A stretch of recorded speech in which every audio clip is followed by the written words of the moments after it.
So in this film, I thought we'd explore something a little different and something really budget friendly. In the world of photography, anything where you put photography in the front or the end basically is going to add a zero to it, no matter what: cameras, lenses, accessories, and so on with it. But today we're talking probably about a product that will cost you anything from around about £5, $5 to around about $20 and £20 kind of thing with this. So it'll give you a kind of a good idea, and something that will add absolutely dynamic effect into your boudoir photography. In fact, to any portrait photography or product photography, no matter what. So what we're talking about today is something that you will all have around the house in some way, is a little flashlight torch. And these things can be bought, pretty much anywhere in a thrift shop, fuel station and so on with it. And they're basically going to give you different kinds of LED lighting, which is kind of ideal for us when we're starting to get a little bit more creative with our boudoir photography, and you just want to add a little bit of pop, whether it's to the face or a part of the body or some lingerie to add texture and so on with it. A while back, we took a few photographers who were a part of our apprentice series on the Photographer Academy many moons ago.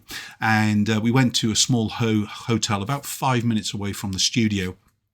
We took a great model with us, and she basically is a kind of a boudoir model, a specialist in that and things, really.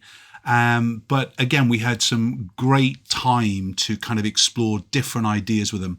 And the one lesson that we were using with the apprentices and Becky Dee was to basically add a pop of light with something that we can basically pick up for £4.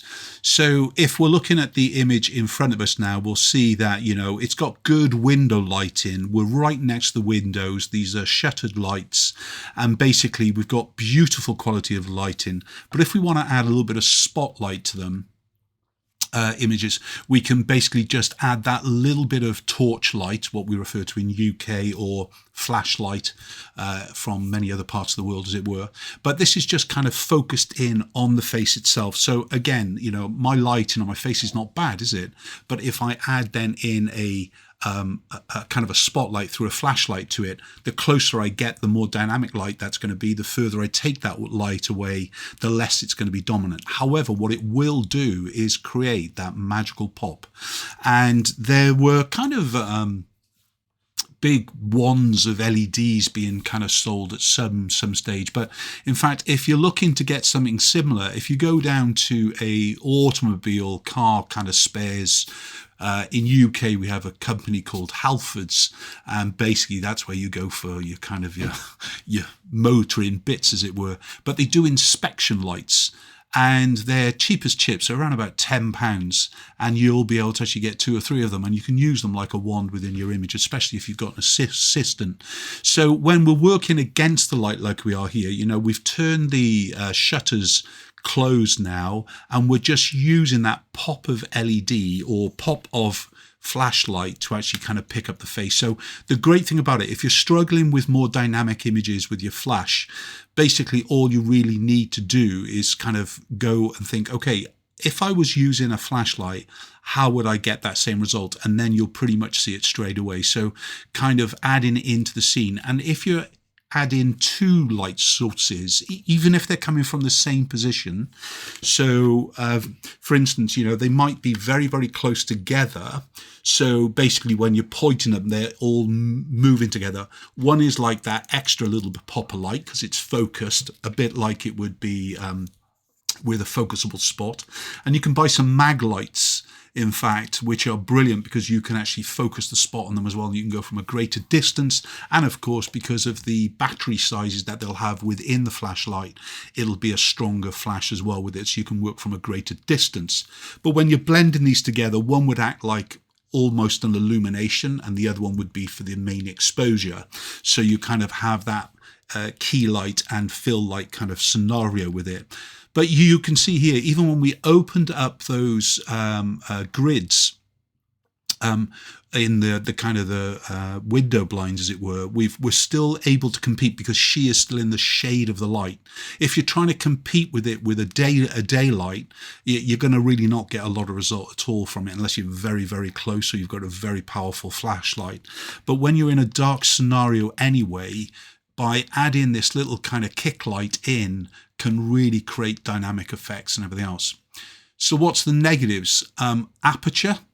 Shooting wider open, something like f2, 1.4 or the likes of, or slowing the shutter speed down more and more, going down to a 60th, a 15th, whatever it would be. Obviously, what we want to avoid is kind of the blur. So I tend to actually shoot above a 60th, and as I get older now, I kind of usually shoot above 125th as a kind of a working rule, or 125th with flash.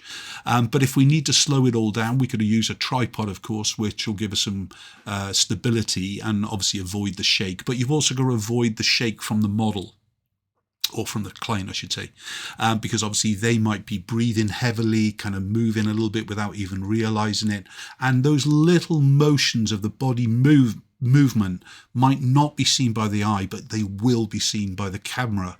So just be aware that if the subject is nice and still, nice and strong in pose like we're seeing here, pretty much most clients will be able to hold a pose for quite a while. But you also have to kind of say, okay, take a breath, or hold your breath. So you just actually freeze the poses, as it were, and then you take the photograph and so on with it. And of course, the other way in that exposure triangle is moving up through the ISO. So when you're working in very mixed lighting as such, you'll pretty much want to kind of bump up the ISO, and it can be quite extreme at times to actually bring the other details in and so on.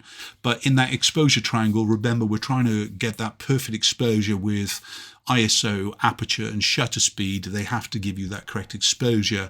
And the one thing I would do is try and meter it, and then try and keep the distance of the flashlight in the same kind of distance away from your subject, so you can have a consistency in exposure. You don't want to be going back and forth into Lightroom or Camera Raw fixing stuff because the light is moving further away and so on with it. I mean, let's face it, you can even take a little bit of a lighting stand in, put it into like a Tether Tools grip or the likes of, and then actually kind of have it in a very precise kind of position. But remember, of course, when you're using the likes of a very small light, it doesn't matter if it's a small LED flashlight or a speed light itself, as the subject moves a little bit, they're moving slightly out of the actual light source. So be careful of that. When your light source is bigger, like we're seeing here, we get that kind of bigger result no matter what. As it moves away, of course, it becomes a softer light source. It becomes closer to them. It becomes a stronger light source. But the main thing, what you want to do as well, is to control the likes of the exposure on the face. So the consistency is keeping the light source in the same proximity to your client. So give it a try. How often do you get to go out and not buy anything because you've pretty much got one of these kicking around in the car or at home in a drawer, and it's just a good excuse for you to actually have a little bit of a play? And you'll be amazed, because of the likes of color balancing today, how easy it is to actually bring everything together with almost no money spent.